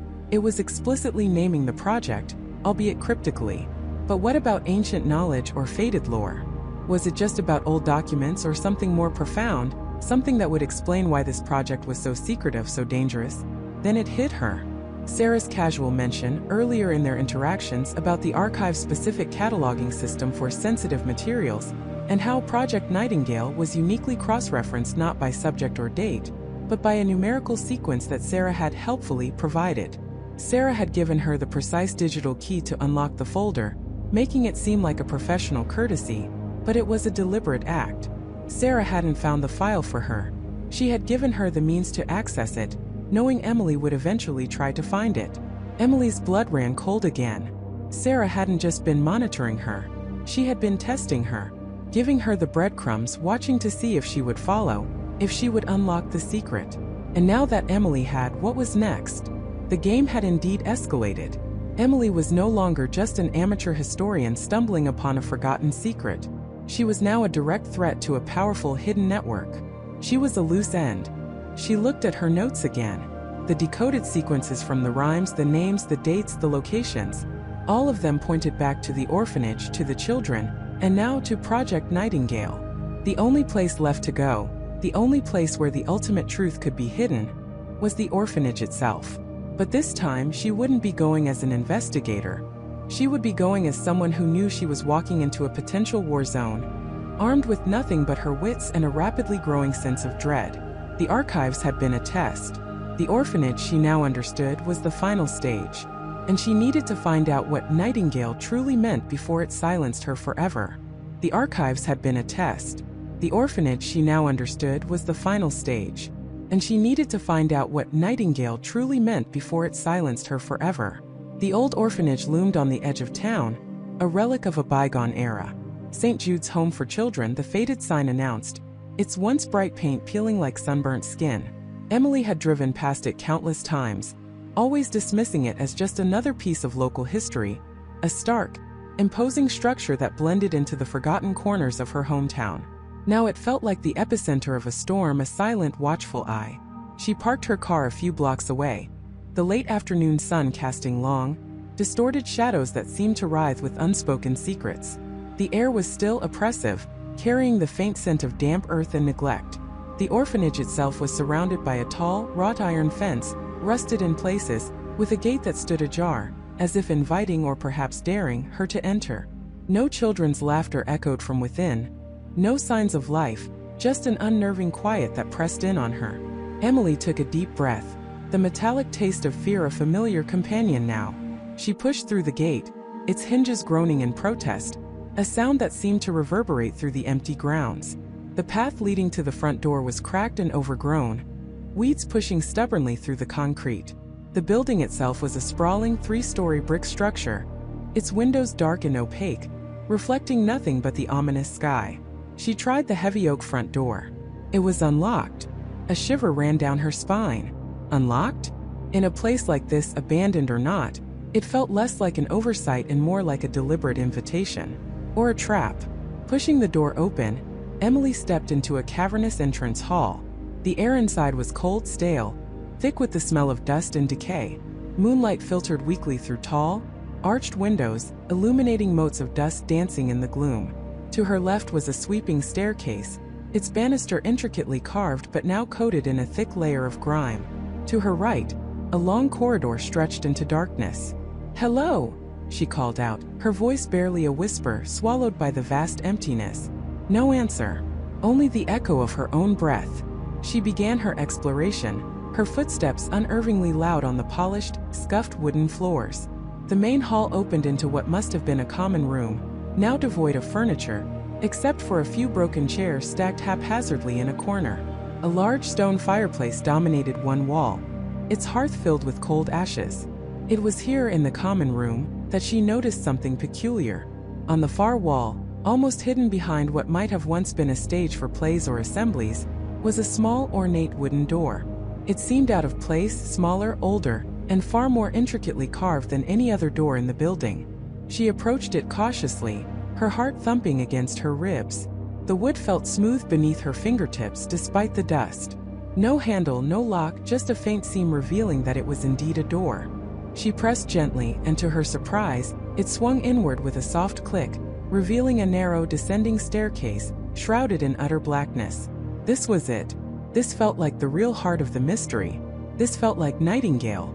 Fishing her phone from her pocket, Emily switched on the flashlight. The beam cut through the darkness, revealing rough-hewn stone walls and a steep, winding descent. The air grew colder, heavier, carrying a strange metallic tang. With each step down, the silence intensified, pressing in on her, making her own breathing sound impossibly loud. The staircase opened into a small circular chamber. The walls were lined with shelves, not for books, but for small, meticulously crafted wooden bird cages. Each cage was empty, but inside, on a tiny perch, lay a single dried feather. Sparrow, robin, finch, cardinal. The variety was chilling. And in the center of the room, on a pedestal, sat a larger, more elaborate cage. This one was empty too, but the feather inside was different. It was long, slender, and a striking iridescent blue. A nightingale feather. Emily's blood ran cold. This wasn't just a name. It was a symbol of captivity, of something being kept hidden away. As she moved further into the chamber, her flashlight beam swept across a series of alcoves. In each alcove, a small child-sized cot was neatly made, a single worn toy placed on the pillow, a rag doll, a wooden soldier, a spinning top, and above each cot, etched into the stone, was a single line from a nursery rhyme. Asterisk, twinkle, twinkle, little star. Asterisk, ring around the rosy. Asterisk, rockabye baby on the treetop. Her mind reeled. The rhymes, the children, the orphanage. It was all connected, in a way far more sinister than she could have ever imagined. This wasn't just a place for forgotten children. It was a holding pen. But for what? Then she saw it. On the wall opposite the entrance, almost invisible in the shadows, was a faded mural. It depicted children not playing but standing in neat rows, their faces solemn, their eyes unervingly bright. Above them, a stylized bird, a nightingale, watched over them, its wings spread wide, almost protectively. But the protection felt predatory. Beneath the mural, a series of dates were carved into the stone, each followed by a name. And beneath the names, a single word: transferred. Emily scanned the names, her heart pounding. They were children's names, common American names: David, Sarah, Michael, Jessica. And the dates spanned decades, from the early 1900s right up to the late 1980s. These weren't just records. These were the children who had been here. The children from the rhymes. The children who had been transferred. But transferred where? She noticed a small, almost imperceptible crack in the stone wall next to the mural. Curiosity overriding her fear, she ran her fingers over it, feeling a slight give. This wasn't natural. Prying gently, she discovered a hidden latch. With a soft click, a section of the wall swung inward, revealing another narrow passage, even darker and more foreboding than the last. This passage led to a larger, cavernous room. Her flashlight beam swept across what looked like a rudimentary laboratory. Glass beakers, vials, and strange, archaic equipment lined dusty tables. In the center of the room, a large metal table reminiscent of a surgical slab stood cold and sterile. But it was the other items that truly turned her stomach. Empty syringes, faded charts with indecipherable medical jargon, and a series of restraints hanging from the walls. This wasn't an orphanage. This was a facility, a place where something horrific had been done. On one of the tables, half hidden beneath a dusty cloth, Emily found a stack of old leather-bound journals. Their covers were worn, the pages brittle with age. She picked one up, her fingers trembling. The handwriting inside was neat, precise, detailing observations, experiments, and subject responses. The dates in the journal perfectly matched the transferred dates on the wall in the previous chamber. And then she saw the name, not of a child but of the author, Dr. Elias Thorne. Thorne, the name that had haunted her from the very beginning. The name from the archives, the founder of the organization, the architect of this entire twisted scheme. He hadn't just created a system, he had operated it. She flipped through the journal, her eyes scanning for clues, for answers. The language was clinical, detached, but the implications were horrifying. Mentions of neurological recalibration, memory imprints, and behavioral conditioning. And then a recurring phrase: Nightingale Protocol. The Nightingale Protocol. It wasn't a person or a place or even a simple code word for a secret society. It was a process applied to children. Her gaze fell on a specific entry, dated 1987. It detailed the successful application of the Nightingale Protocol on a subject identified as Emily Peterson. Emily froze. Peterson. That was her grandmother's maiden name, her great-aunt's name, her own middle name, the name woven into the very fabric of her family history. The journal described the subject's unique aptitude for pattern recognition, and heightened auditory sensitivity. These were the traits her grandmother had always encouraged in her, the skills that had led her down this rabbit hole. The entry went on to explain the purpose: to create a conduit, a living key, capable of unlocking the hidden lexicon when the time is right. A living key, unlocking a hidden lexicon. The children's rhymes. They weren't just methods of conditioning, they were the lexicon. And she, Emily, was the key. Suddenly, a faint sound reached her ears from somewhere above, a creak, a distant thump. Someone else was in the orphanage. She wasn't alone. Panic flare, cold and sharp. She was deep underground, trapped in Thorne's horrifying laboratory, and whoever was upstairs was now aware of her presence. She had to get out. She had to warn someone. But as she turned to retrace her steps, her flashlight beam caught something else on the metal table. A small, intricately carved wooden nightingale. It was identical to the one her grandmother had given her years ago, the one she had dismissed as a simple keepsake. And beneath it, scrawled on a yellowed piece of parchment, were 2 lines from a rhyme she knew intimately, a rhyme her grandmother had sung to her countless times. Asterisk, sleep, my child, and peace attend thee. Asterisk, all through the night, a secret friend will tend thee. A secret friend. A nightingale. Her grandmother. It hit her with the force of a physical blow. Her grandmother wasn't just a victim, or an unwitting participant. She had been part of this. She had been tending her, preparing her for this very moment. The rhymes, the skills, the subtle guidance. It had all been a meticulous, decades-long preparation. The creaking sound grew closer, accompanied by the distinct shuffle of footsteps descending the secret staircase. They were coming for her. And now the terrifying truth of her own family's involvement, her own designated role as the living key, made her feel utterly exposed, utterly betrayed. She was not just solving a mystery. She was the culmination of it. And the secret friend was no friend at all. The Nightingale Protocol was alive, and it had finally come to claim its key. The chilling realization settled over Emily like a shroud woven from ice. The words, "You are the living key," echoed not just in her ears but deep within her bones. Every whispered rhyme, every cryptic clue, every late-night message from her secret friend, now twisted into something sinister, a carefully laid trap from which there was no escape. She wasn't a detective. She was a target. She wasn't an investigator. She was the prize. A cold dread seeped into her, turning her blood to slush. The room, once a sanctuary of discovery, now felt like a cage, its walls closing in, pressing down on her. The air grew heavy, thick with unspoken threats. Her heart hammered against her ribs, a frantic drumbeat against the silence. Emily's mind raced, trying to reconcile the helpful guidance, the shared urgency, with this monstrous betrayal. Who could have done this? Who was this secret friend, who had played her so masterfully? A faint click, barely audible above the frantic pulse in her ears, came from the doorway. Emily's head snapped up. A shadow detached itself from the dim hallway, stepping into the soft glow of her apartment. Her breath hitched. It was David. He stood there, not with the usual scholarly slouch, but with an unnerving stillness. His eyes, usually kind behind his glasses, now held a glint of something cold, calculating.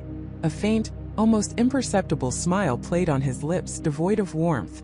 "Emily," he said, his voice calm, almost sympathetic, yet it sent shivers down her spine. "You found it. I knew you would." The floor beneath her seemed to vanish. David, the earnest archivist, the one who had provided the first crucial leads, who had shared her fascination with the rhymes, the man who had seemed so genuinely invested in unraveling the mystery? David, Emily whispered, her voice barely a breath, laced with disbelief and a rising terror. What are you talking about?" He stepped further into the room, his movements deliberate, unhurried, like a hunter approaching a captured animal. "The truth, Emily. The truth you were designed to find. The Nightingale Protocol. You've unlocked its final phase." Emily scrambled backward, her chair scraping loudly across the floor. A desperate, futile attempt to create distance. "Designed?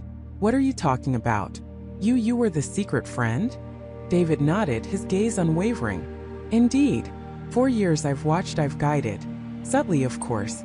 Planted the seeds, nudged you in the right direction. It was essential you discovered this on your own.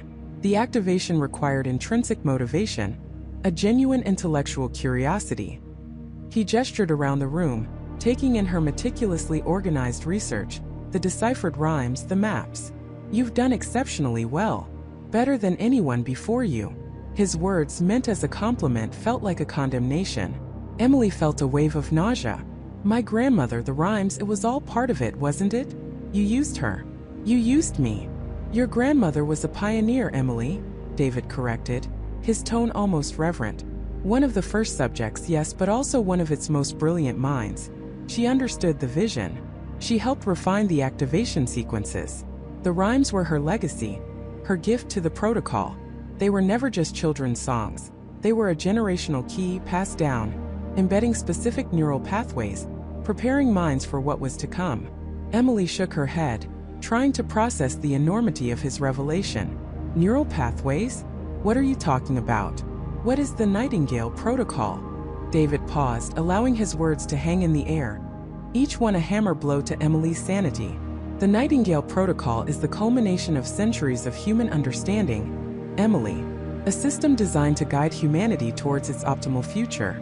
Not through force, not through overt control, but through the subtle manipulation of collective consciousness.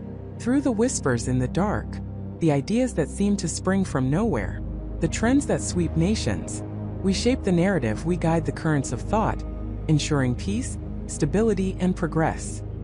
He walked over to her deciphered notes, picking up a page with the final rhyme. "The living key will sing the song, when darkness lengthens and shadows throng." He looked at her. "You are that living key, Emily. Your unique cognitive patterns, your extraordinary ability to see connections, to synthesize disparate information. It's not coincidence. It's the result of generations of careful selection, careful exposure.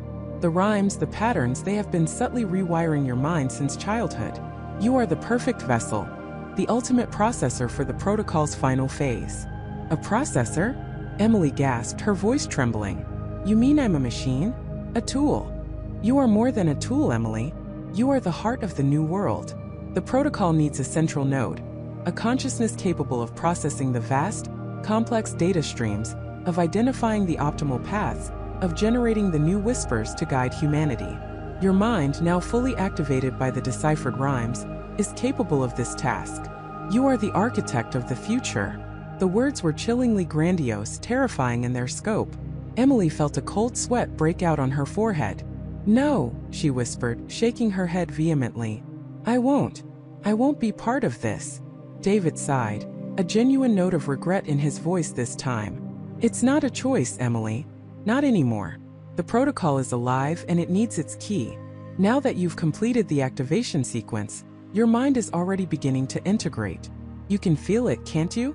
The heightened awareness, the insights, the connections you're making even now." Emily did feel it. A strange clarity, an almost overwhelming influx of information. A sense of patterns resolving themselves across her entire life, not just the rhymes.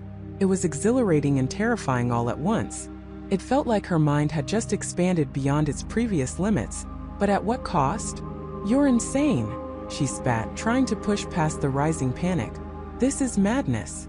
"It's evolution, Emily," David countered, his eyes locking onto hers.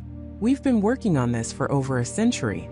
Generations of brilliant minds, all dedicated to steering humanity away from self-destruction. The wars, the famines, the ideological divides. We've been subtly mitigating them. But now, with your activation, we can move beyond mitigation.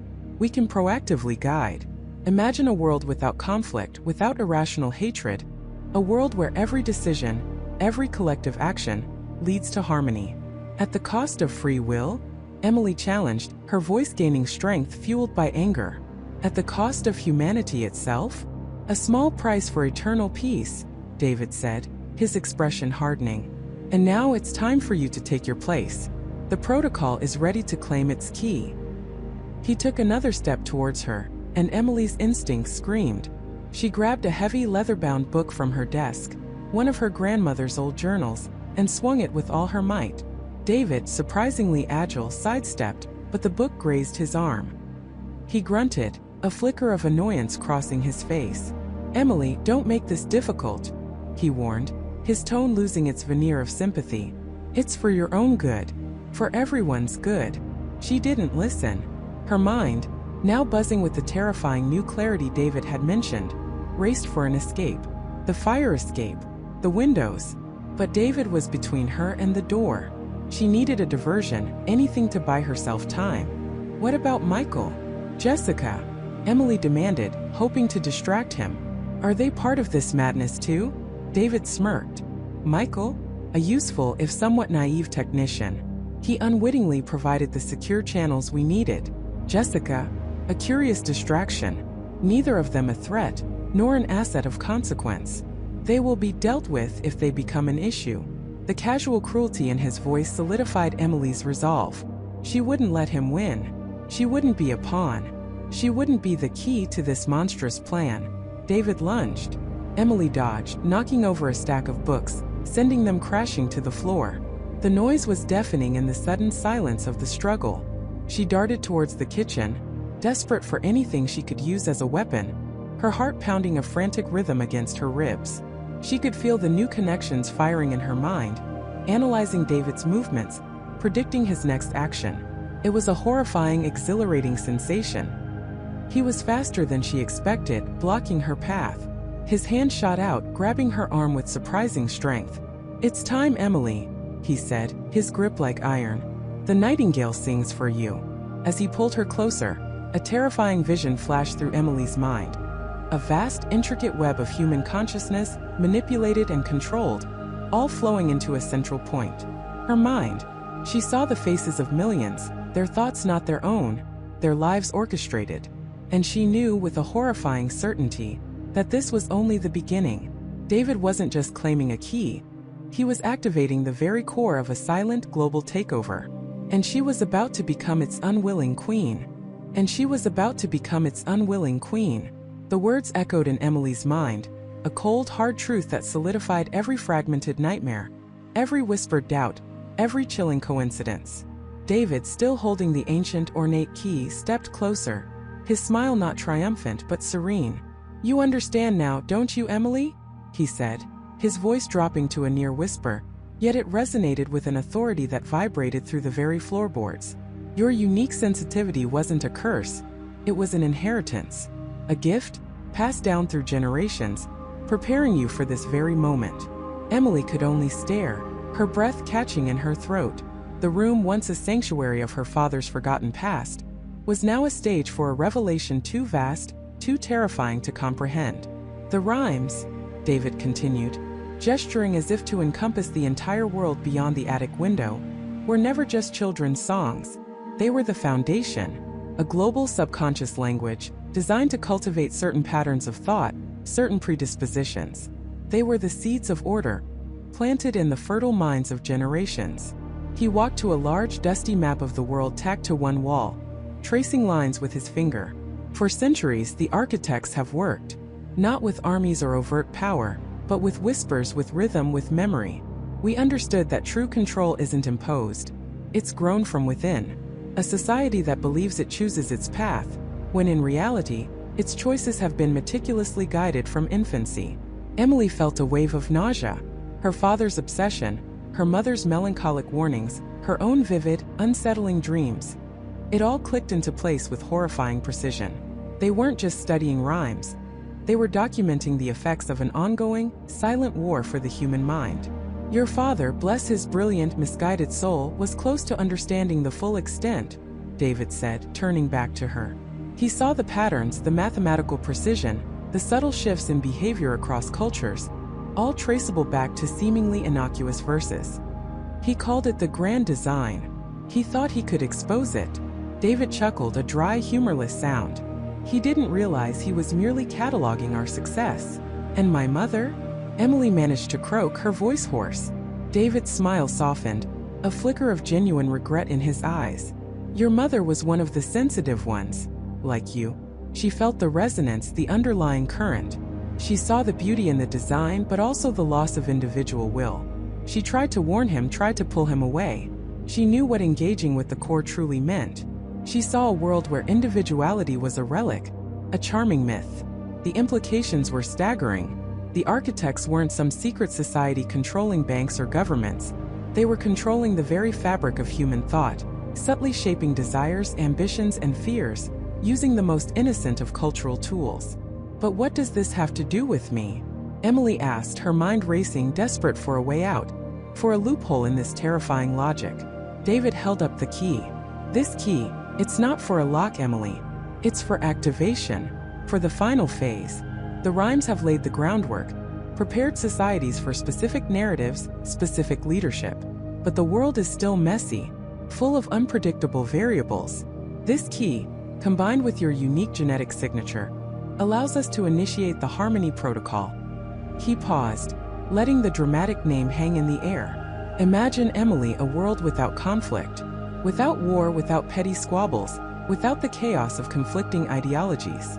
A world where everyone understands their role, where decisions are made for the collective good, guided by a single benevolent intelligence." Emily stared at him, horrified. "You mean a world without free will?" "Free will is an illusion, Emily," David countered, his voice firm, almost paternal. "A dangerous one. It leads to suffering, to destruction, to the very problems we've sought to eradicate. We are offering true peace, true prosperity, true stability." He stepped towards a large, complex device hidden beneath a canvas in the corner of the attic.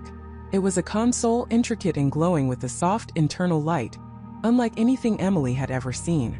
It hummed with a low, resonant frequency that seemed to vibrate in her bones.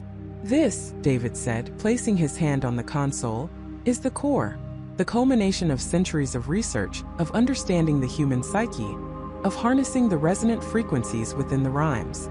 It's a global network, already subtly integrated into every communication system, every digital stream, every piece of media.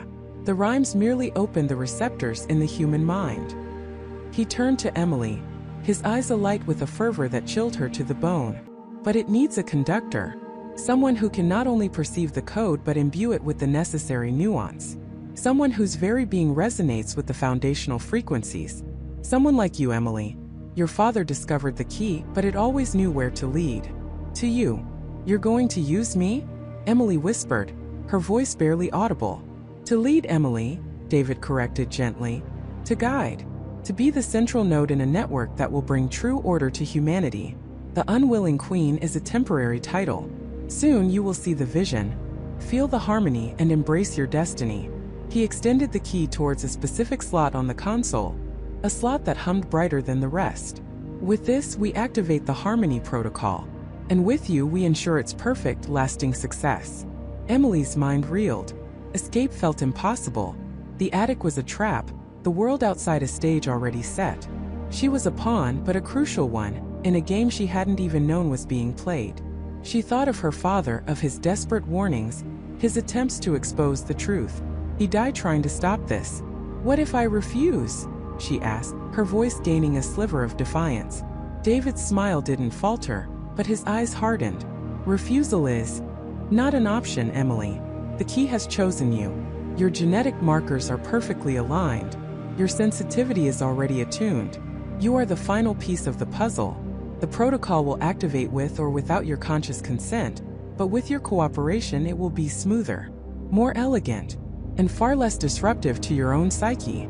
He moved closer, the key now poised over the slot. "The world is waiting. The rhymes have prepared them. The stage is set. All that remains is the final crescendo." Emily looked at the console, then at David's unwavering, unerringly calm face. She knew with a terrifying certainty that this wasn't about brute force. It was about persuasion, about subtle influence, about a takeover so insidious, so deeply embedded, that by the time anyone realized it, it would already be complete. The rhymes had been singing humanity to sleep, preparing it for a new dream, a dream orchestrated by the architects. As David pressed the key into the slot, a low, resonant thrum filled the room, growing in intensity. The console lights pulsed, and a wave of energy, cold and electric, washed over Emily. She felt a connection, a resonance not just with the machine, but with something vast and unseen, stretching across continents, touching every mind. Images flashed through her mind. Children singing, mothers humming lullabies, playgrounds echoing with familiar refrains. But now she saw the hidden layers, the subliminal commands, the subtle directives woven into every syllable, every melody. She saw generations being molded, guided, their choices nudged, their thoughts subtly aligned. David watched her, his expression unreadable. "Welcome, Emily," he said, his voice now almost lost in the rising hum. "Welcome to the new world. Your reign has just begun." Emily felt a profound shift within her. A connection so deep it felt like her very consciousness was expanding, linking to something immense, something global. She wasn't merely perceiving the code anymore. She was part of it. She saw the patterns not as an observer, but as an integral component, a living conduit. The rhyme code, the grand design, the harmony protocol, it was all one, and she was at its heart. Her father's warnings, her mother's despair. They suddenly felt distant, irrelevant. A strange, unsettling calm began to settle over her. The chaos of her own thoughts, the fear, the resistance, all began to recede, replaced by a sense of vast, harmonious order. She saw the beauty in the design, the elegance of the control. She saw the potential for a world truly at peace, a world guided by a benevolent, unseen hand. Her hand, their hand.